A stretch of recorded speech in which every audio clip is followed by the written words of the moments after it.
Hello everybody and welcome back to Ganesh Institute channel. So today we are going to discuss that how can we find out whether a particular series, an infinite series, is convergent or divergent at a particular point. But before that we should know what does this mean to be a convergent or divergent series, right? So let's say if we take an example, when we study in science, the 10th class standard, it is showing that conversion means like this and divergent means like this. When scattered, so that means divergent, and when it is focused on one point, then it is convergent.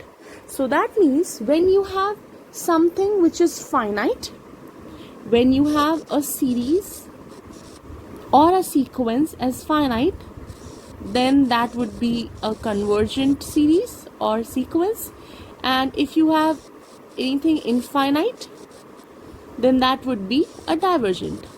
However, this is not a particular thing by which, this is not only one thing by which we can decide whether a particular series is divergent or convergent. There are other aspects as well.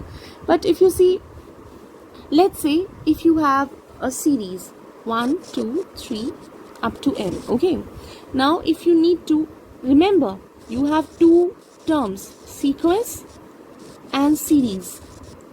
This is a sequence, and when you will be having the summation of this, then it will become a series. So now you have this series with you.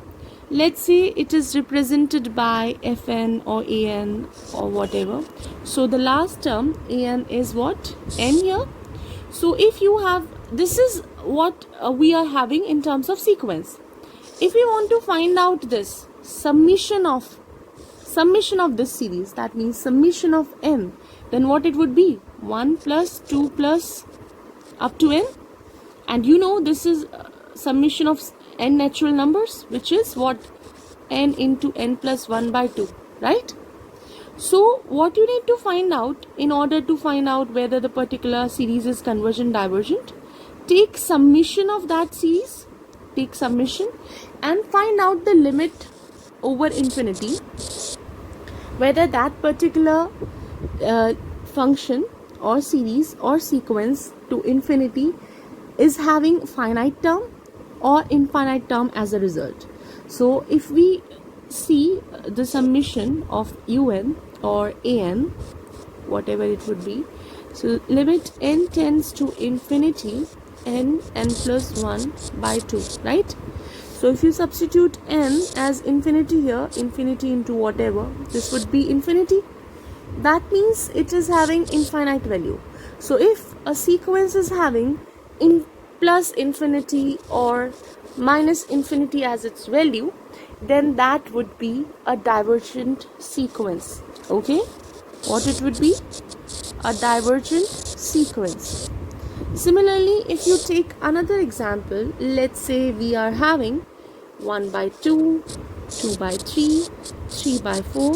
Could you please tell me what type of sequence is it if I ask you about the general term? You can see that whatever we are having in denominator is 1 more than the numerator, right? So that means if we assume it as n in numerator, then n plus 1 would be in denominator.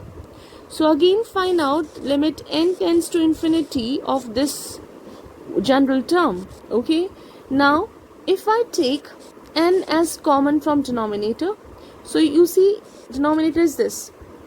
If you multiply this term, this 1, with n and divide it with n, then obviously it will be as it is, right? 1.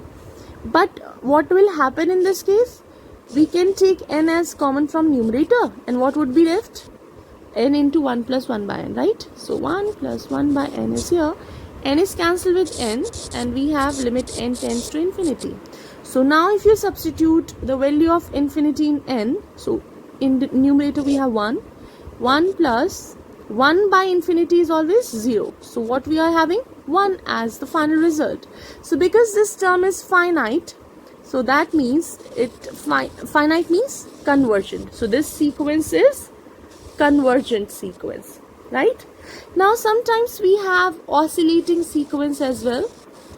We are at the moment talking about sequence, then we will move on to series.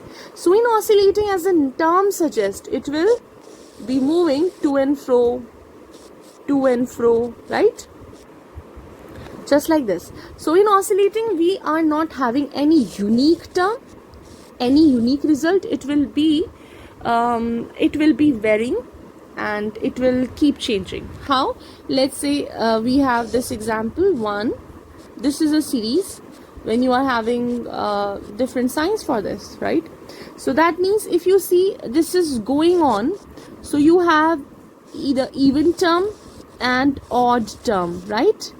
Even terms and odd terms. So in even, if you take only 2 terms or 4 terms, see here. So if you take 4 terms, that will also result into 0. If you will take only 2 terms, that will also be 0. So for even, you have result as 0. And for odd means, let's say this is your thing. So for odd means 1. First term is 1, that means result is 1. For 3 terms, then this would be cancelled, only 1. Then for 5 terms, everything will be cancelled and only 1 is left. So that means for odd, we will be having 1 as the result. So you'll see that for this series, this sequence, we are having what?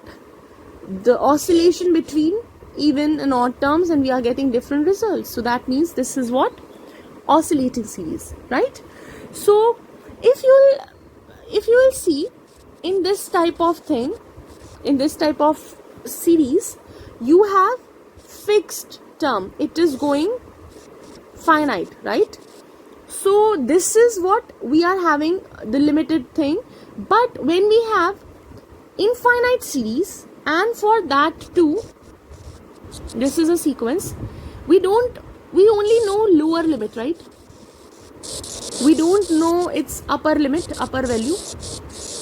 That is why it is called bounded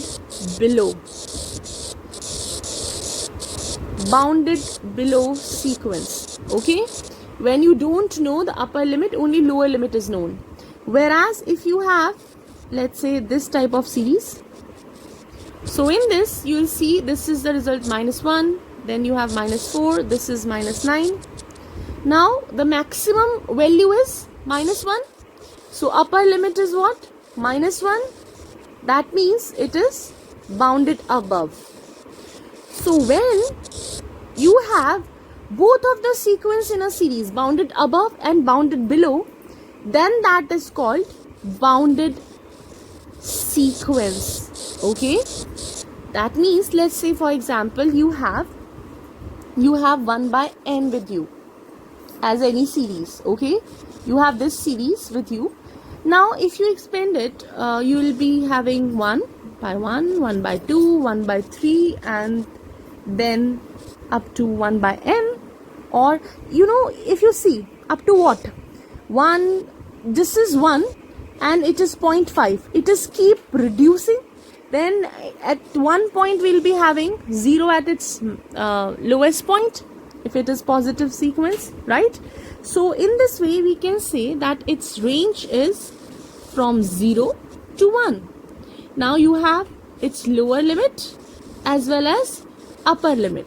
That means both bounded below and bounded above, and that is why it is called bounded sequence. Okay, so we can find out now. These all are we have studied the examples which we have taken are of arithmetic progression, right? Arithmetic progression means you have common difference. This is the difference of 1, 1, 1. But if we talk about geometric sequence, geometric series or sequence, then what we'll be having? In geometric sequence we have common ratio instead of difference. So when you have common ratio like 1, 1 by 2, 1 by 4 and so on. So if you see, if you divide second term with first, So what you are getting? The common ratio. Common ratio is what? 1 by 2 here. If you are having 2, 4, 8, then what's the common ratio? 4 by 2, that means 2, right? Second by first, third by second, and this is how you calculate common ratio. So if question will ask you, however, this is very 1 mark question, if this is like what type of sequence is it convergent or divergent, then how you calculate? Then for common ratio, find out the common ratio. If it would be the modulus of it would be less than 1 or will be less than 1, then the sequence will be convergent. If common ratio will be more than or equals to 1, then divergent. And if it would be less than or equal to -1, then oscillating sequence. Okay. So this is how you can calculate. Similar, just like this. What is your value of R here? Half. That means 0.5. That means less than 1. So this is a convergent series. Okay. Similarly, if you are having 1, -1 by 3, 1 by 3 square, and so on. So now the common ratio is what? Common ratio is -1 by 3, right? Second by first. So -1 by 3 is your common ratio. Now you can see that it is negative, but try taking its modulus. Modulus is what? Absolute value, positive value, which is 1 by 3, and 1 by 3 is less than 1. So that means it is again convergent. So this is how you can check that whether a particular sequence is convergent, divergent, or oscillating. Now why I have told you this thing? Because we need to do some questions, some main series questions with which we can find out that particular question just by looking at it, whether it is convergent or divergent. That means test of convergence, so which we'll do in our next class. And if you like this video, don't forget to like, share and subscribe my channel. Till my next video, take care of yourself. Bye bye.